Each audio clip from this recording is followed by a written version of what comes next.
Hello friends, my name is Dr. Vedi and I am Obstetrics and Gynecology faculty at Nextillo. So today we are going to discuss about certain high yielding MCQs which you can get in your examination. To begin with, we start with the first option. The first question, what is the most appropriate of the following figure shown? So option A is complete breech, option B is the compound presentation, option C is deep transverse arrest, and option D is frank breech. So the first option states that it is a complete breech. So as per the definition of the breech, what happens here that the buttocks, which are the presenting part in breech, they occupy the lower pole of the uterus, okay, and the pelvic inlet. So if you consider this as a uterus, so what we will find here is the buttocks and this is the pelvic inlet. So this, if we compare with the given figure in the question, breech is located in the upper pole of the uterus, so this cannot be breech. Likewise, we can rule out the option D, which is the frank breech. Now, the difference between the frank breech and flex breech is that there is, in the case of the complete breech, there is complete extension at the hip joint as well as the knee joint, okay, hip joint, knee joint. Now, in case of the frank breech, what we find is that there is complete flexion at the hip joint, but there is extension at the knee joint. So this we can rule out both the frank breech and complete breech option. Now we are left with the two options. One is the compound presentation and the second is deep transverse arrest. Okay, so if we talk about compound presentation, it is a kind of a presentation where more than one fetal part is occupying the lower pole of the uterus as well as the inlet of the pelvis. So if you are looking at this figure, what we see is the lower pole of the uterus is occupied by fetal head as well as the hand of the fetus. Okay, so these are the two things which we find in the lower pole of the uterus, which means that this is a compound presentation. So option B is correct option. Okay, option B is correct option. And lastly, we need to rule out the option C, which is the deep transverse arrest. Now, in case of deep transverse arrest, what happens is that the fetus gets stuck up at the level of ischial spine. In certain kind of pelvis, such as android pelvis, what happens is that the ischial spine is very prominent. Okay, ischial spine is very prominent, because of which the head, whenever the head is trying to descend downwards, what happens is it undergoes internal rotation as well. And since these ischial spine are very prominent, what happens is it does not get enough space and gets stuck up at the level of ischial spine, which is again the station 0. Okay, so it gets stuck up here. But as per this image, the head is quite high above the level of ischial spine. So we can easily rule out the option C, which is deep transverse arrest, and hence our answer would be the compound presentation. Now we move on to the second question, which states which of the following is correct about Brexit Contraction. Okay, so if we talk about the Brexit Contraction, these are the contractions which are noted in the uterus, which begin from the 16th week of pregnancy, that is the second trimester. If you can note the characteristics of these contractions, then they are typically painless. Okay, they begin, they occur at irregular interval. And they are sporadic in nature. That is, we do not know when it is going to occur. Also, the pressure generated by these contractions is in the range of 5 to 25 mmHg, which is not sufficient enough to cause cervical dilatation. So that is not sufficient to cause cervical dilatation. And these are most importantly, these are painless. Okay, now as we move on to the later part of the gestation, okay, late term,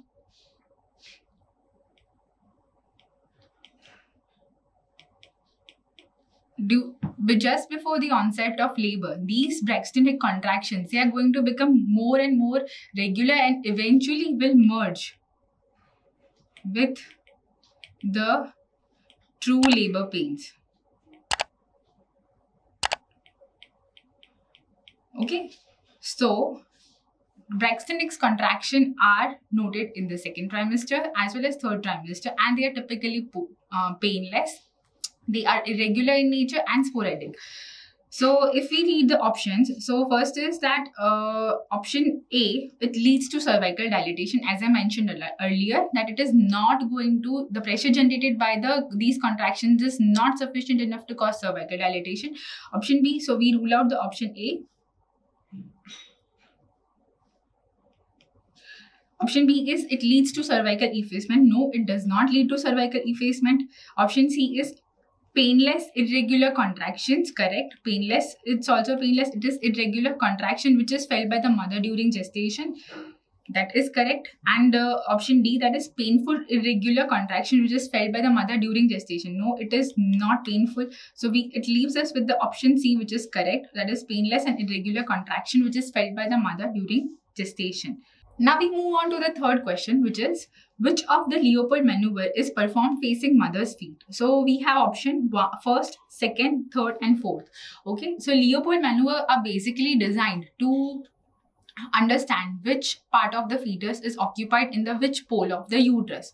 So let's say if the uterine fundus is occupied by the head of the fetus or by the buttocks of the fetus. So it is able to we can understand this by just manual palpation by Leopold's maneuver. So as you can see in the figure, this is the image of showing all the 4 maneuvers. This is the first Leopold maneuver. So first Leopold is also called as the Fundal Grip. Here we take, this is done facing, so to begin with we have to know that the first, second and the third, these are done facing mother's head. Okay, mother's face or mother's head. And the last one, which is the fourth one, this is done using facing the mother's feet. Okay. Now, while examining the first fundal grip, we take 2 hands and we are going to palpate the fundus of the mother. If we find bogey, broad,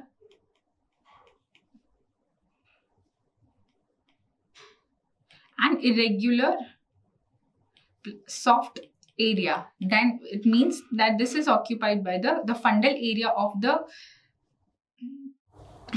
uterus is occupied by breech.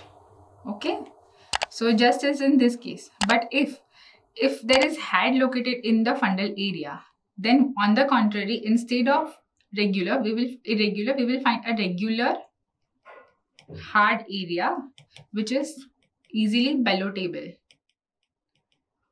Okay. Similarly, the second Leopold maneuver, which is also called as the lateral grip. Okay, it is done to identify that fetal back is located on which side and the fetal limbs and the other organs are located on which other side.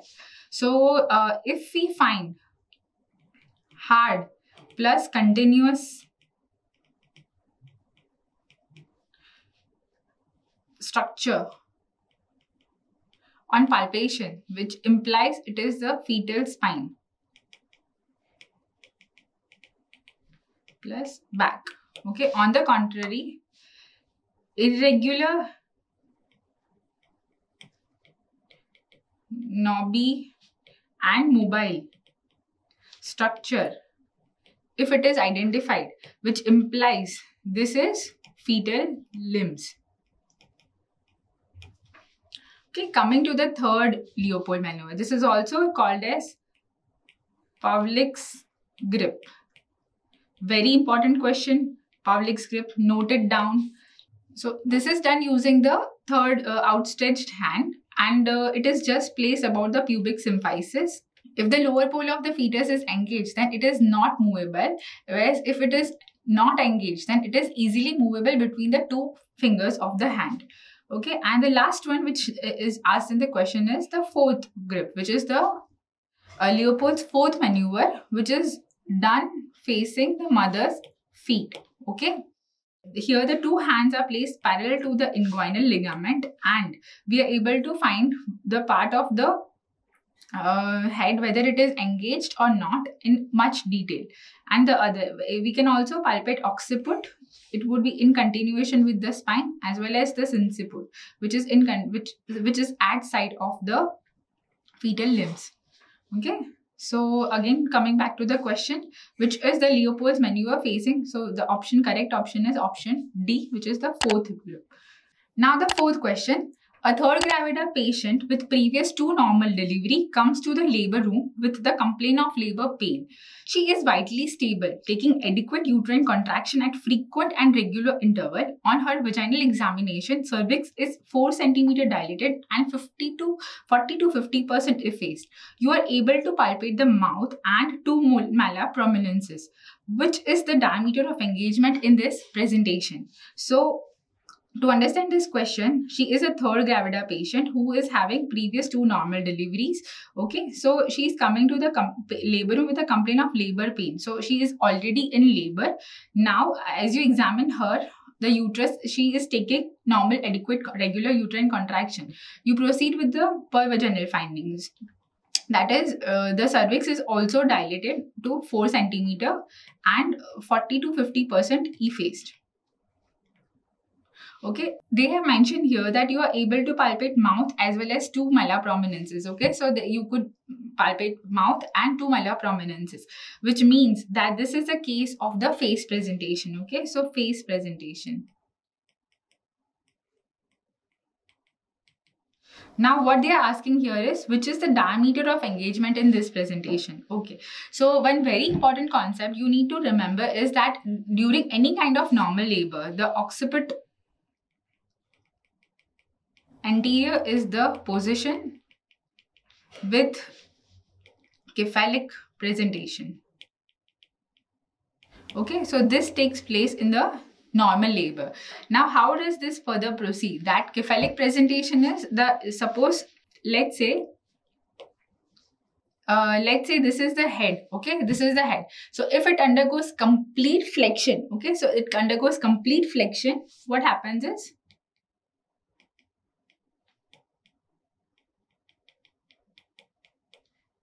the smallest diameter, which is the suboccipito-bregmatic diameter. Okay, suboccipito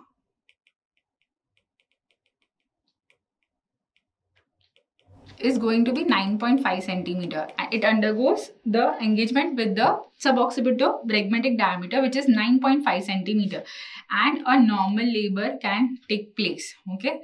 On the contrary, in case of the face presentation, what happens is, it, instead of undergoing complete flexion, the head undergoes complete extension. Okay.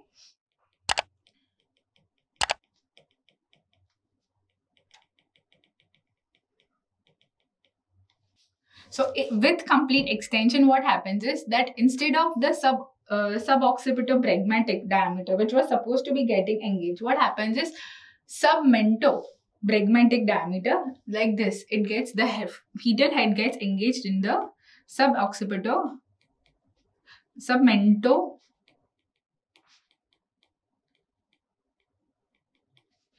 diameter. This is again 9.5 centimeter. Okay, so if the head is completely extended, okay, instead of complete flexion, if the fetal head gets completely extended, the presentation would be the face presentation. The diameter of engagement in such condition would be submento-bregmatic. Okay, so here if you note the options, suboccipito-bregmatic, option A, suboccipito-frontal, option C is mento-vertical, and option D is submento-bregmatic. So the correct option would be submento-bregmatic. Now we move on to the fifth question, which is, which of the following is false about the transverse lie? So what is not correct about the transverse lie? Option A is the shoulder presentation. Option B is the external cephalic version, which is done before 35 weeks of period of gestation. Option C is the gridiron feel on pervaginal examination. And option D is the performing cesarean section if the external cephalic version fails. So if we talk about transverse lie, what is transverse lie? That the long axis of the fetus is exactly at or roughly at right angle to the long axis of the mother. Let's say this is the long axis of the mother and this is the long axis of the fetus. These are at exactly right angle to each other or roughly right angle to each other. Okay, so this is the head of the fetus. This is the head of the fetus. This is the buttock area of the fetus, and this is the fetal spine.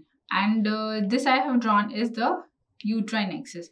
Okay, now what happens is, in case of this kind of lie is called as the transverse lie. If we examine this patient, the Leopard's first maneuver, that is the fundal grip, and the third maneuver, this is going to be empty. Okay, so the first fundal grip as well as the third grip, they are going to be empty. Okay, we don't find any kind of fetal parts in those. Head is located on one side and the breech, that is the buttocks, are located on the other side, either the left or the right. This. Okay, now if suppose let's say this patient undergoes labor. Okay, so what happens is the cervix begins to dilate, and on per vaginal examination we would be feeling certain parts. So what part comes in near the lower pole of the uterus would be the fetal shoulder, and acromion would be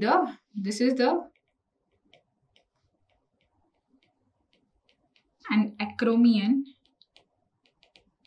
process is the presenting part. Okay, so side by side, just parallel to this, there is the fetal chest wall as well, and here we are able to note is the fetal ribs as well on the chest wall. So this typically palpating the fetal ribs will give rise to the gridiron feeling. Jaise we will be able to, these are the fetal ribs and this is the gridiron feel. Okay, now let's say this patient went labor, cervix dilated, but the problem here with this lie is that there is no mechanism of labor. So ultimately, if this patient is a multipara, then it leads to obstructed labor, and ultimately the uterus undergoes rupture. Okay, if she is a primipara patient, what happens is that she is going to undergo uterine inertia, and ultimately the labor is stopped. So also the fetus carries the risk of cord prolapse. Very high chances of cord prolapse. Okay, and fetal demise can take place. To prevent this, what we need to do is cesarean delivery. Okay, as once the fetal maturity is achieved. Also, if this patient came to me in OPD at completed 36 weeks or after 37 weeks, I would also like to perform external Caphelic version. That is to be done after 37 weeks. Okay, if more greater than or more than 37 weeks, that is the right time to perform external Caphelic version. So coming back to our options, first one is false about transverse lie. So shoulder presentation, yes, as I mentioned, shoulder is present, so this option is correct about transverse lie, but not about the question. So external Caphelic version before 35 weeks of period of gestation. Now I mentioned that external Caphelic version is supposed to be done at or after 37 weeks completed. So coming to option B, external Caphelic version is to be done before 35 weeks of period of gestation. No, this is to be done at or after 37 weeks of period of gestation. Then option C is the gridiron feel of PV. Yes, that is also the ribs which are palpated on per vaginal examination. They feel like a gridiron feel. And this is Zen section is to be performed if this external Caphelic version fails. So this is the correct answer. Okay, so this is a figure showing The shoulder, the acromion process. The shoulder is the presentation. This is the scapula, and these are the ribs which you can palpate. Okay. And here, as you can see, the fundal grip is empty. The third grip is also empty.